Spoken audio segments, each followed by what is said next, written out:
de lo bueno, lo mejor y lo culposo. Segmento anterior que Edison Nava estaba con nosotros, politólogo, 27 de noviembre. Buenos días. Bernardo, buenos días. Buenos días, Centro Occidente. Muchas gracias por la invitación. ¿Cómo está el país en la precampaña, en la campaña? Quedan unos días, ha sido algo atípico. La gente, ¿cuál es la lectura que le tienes hoy?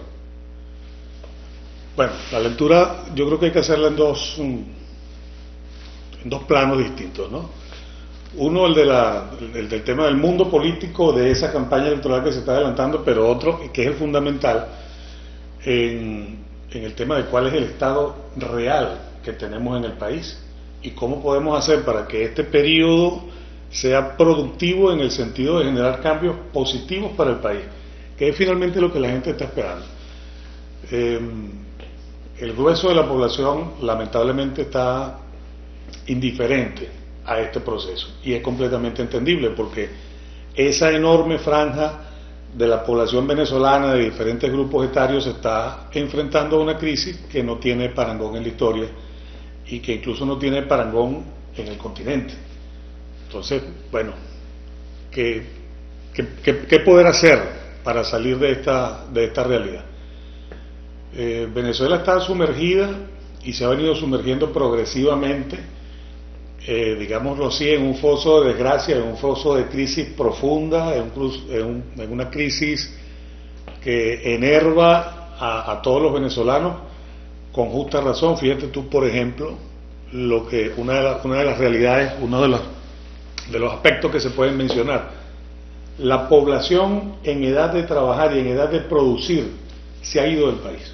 Sí, completamente. Se ha ido del país en tal medida que hoy la población que queda en Venezuela en ese rango de capacidad productiva es menor al rango que está en tercera edad, que ya no tiene capacidad productiva, o al rango de los niños que pues naturalmente no producen. Entonces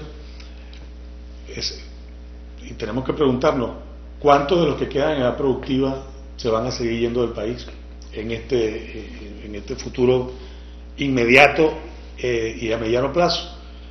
Entonces Venezuela es un país que no pudo aprovechar el momento histórico importantísimo de su evolución social, en el que esa población debía ser el motor fundamental para la producción y para la superación de la crisis. ¿Sabes que eso último que dices es tan real? Ayer tarde estaba participando en un foro en Colombia de cómo insertar a los venezolanos. O sea, ellos están desesperados por darle trabajo a los venezolanos. Sí, claro. Y de insertarlo laboralmente a una capacidad de personas que tienen una maestría pero que están trabajando de rápido. Sí, por supuesto, de lo que la realidad y el contexto les permite. Entonces, sí, pero ellos sí están interesados en captar ese capital, ¿no? Ellos están interesados. Está claro, por supuesto, porque ese capital humano es oro. Es un capital ellos humano, no le invirtieron un centavo. Es un capital humano que no estamos nosotros aprovechando y que efectivamente el Estado venezolano es el que hizo esa inversión, por lo menos en materia educativa. Esa cantidad de personas están produciendo, están aportando a otras sociedades. Algunos, un sector muy pequeño, está, digamos, en su área laboral desarrollando toda la potencialidad, pero la gran mayoría está o su empleado o desarrollando actividades en las que el aporte que puede dar no es fundamental. Lo cierto es que no está ocurriendo en Venezuela. Entonces Venezuela se está depauperando. ¿Qué están haciendo estos hombres jóvenes y estas mujeres jóvenes que están fuera del país? Pues naturalmente están ayudando a sus familias adentro. El aporte que están haciendo es económico. Con las remesas. Es un aporte simple y sencillamente económico para la subsistencia precaria de la familia. No es tampoco para que la familia tenga un nivel de vida alto ni nada por el estilo. Pero el aporte que se pudiera dar en lo que es innovación tecnológica, en lo que es productividad, en reordenamiento sano de la sociedad venezolana, lamentablemente no está ocurriendo. Nosotros tenemos que tratar de que ese proceso se detenga en primer término y en segundo término que se revierta en la medida de las posibilidades. ¿Y cómo detenerlo?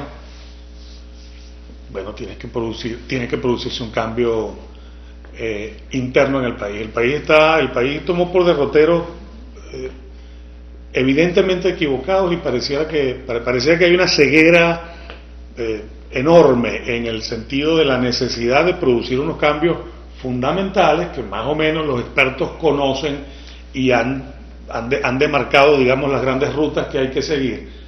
Pero mientras ese proceso de deterioro venezolano no se detenga, no se revierta, pero en esta mano, ahorita, en este momento, está en manos de Nicolás Maduro, nadie más. Y la Asamblea Nacional que salga el 6 de diciembre podría, yo me crié en un país donde la Asamblea Nacional sancionaba a los ministros. A Carlos Walter lo destituyeron ministro de Salud del gobierno de Calderas. Tenemos que volver a una Asamblea Nacional que haga eso. Sí, es correcto. Eso es correcto. No solo una Asamblea Nacional, sino un equilibrio generalizado de los poderes públicos. Lo peor que le puede ocurrir a un país democrático o que pretende vivir en democracia es que exista un desbalance entre los focos de poder, entre los núcleos de poder. Y eso es lo que ha venido ocurriendo también paulatinamente a lo largo de los años en Venezuela.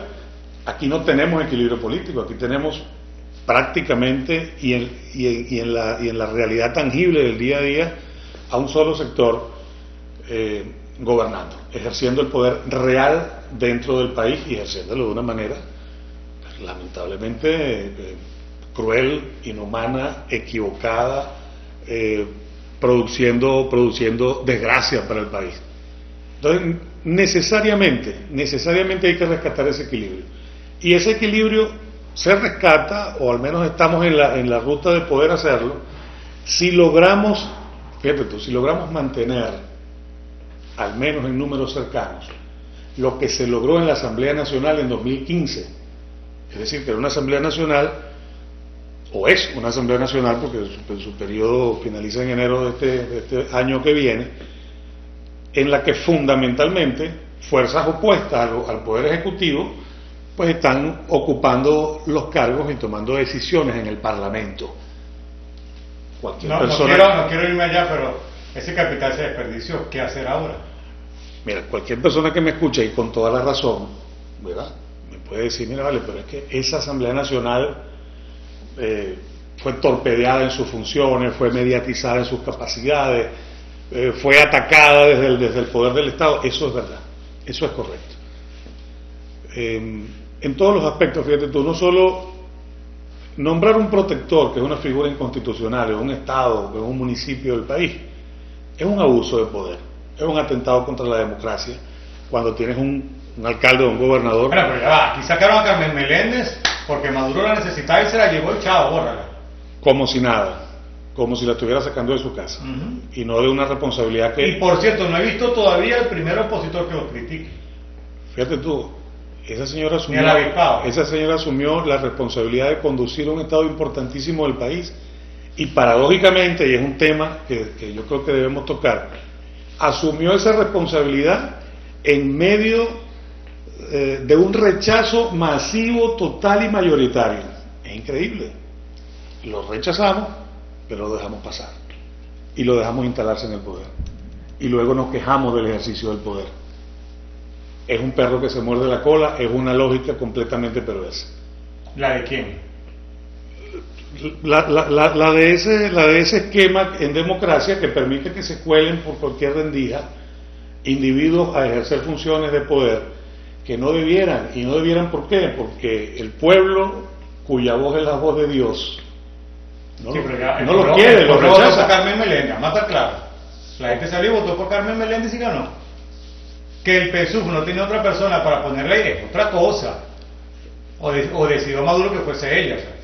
El pueblo votó por Carmen Meléndez en una posición sumamente minoritaria, y esa minoría logró imponer a la totalidad de la población larense a esa señora en la gobernación.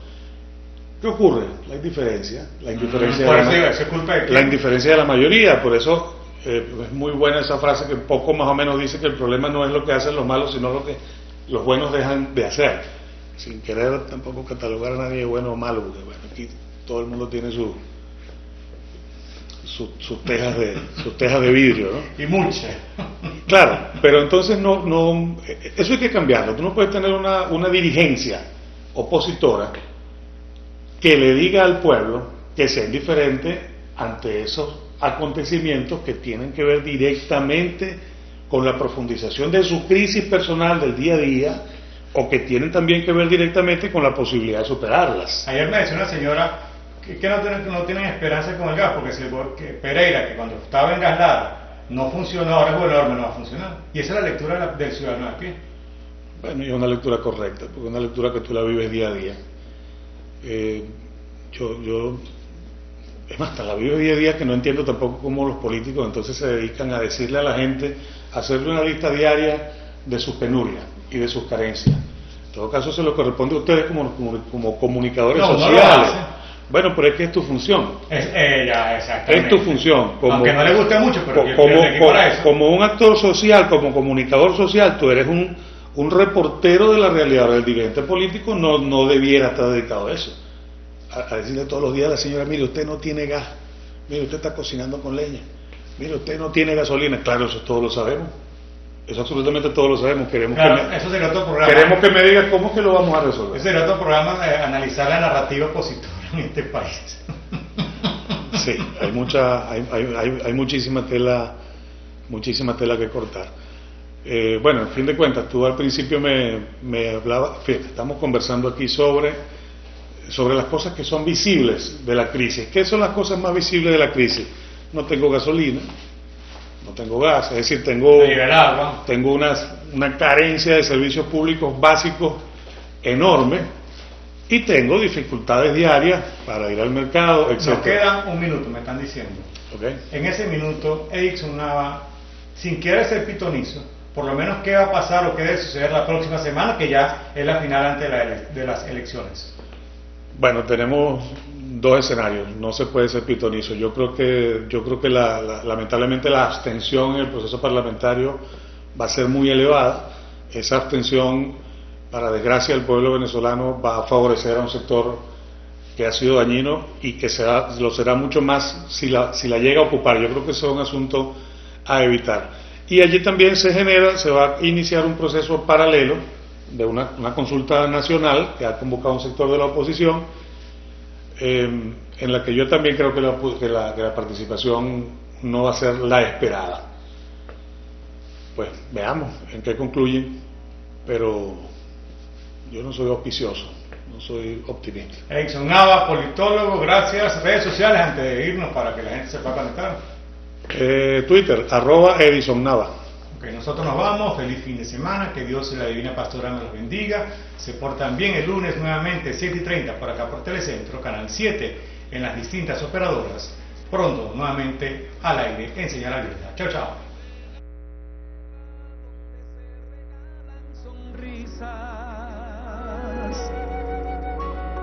Y donde el sol y la brisa, los marullos se aferran. De lo bueno, lo mejor y lo culposo.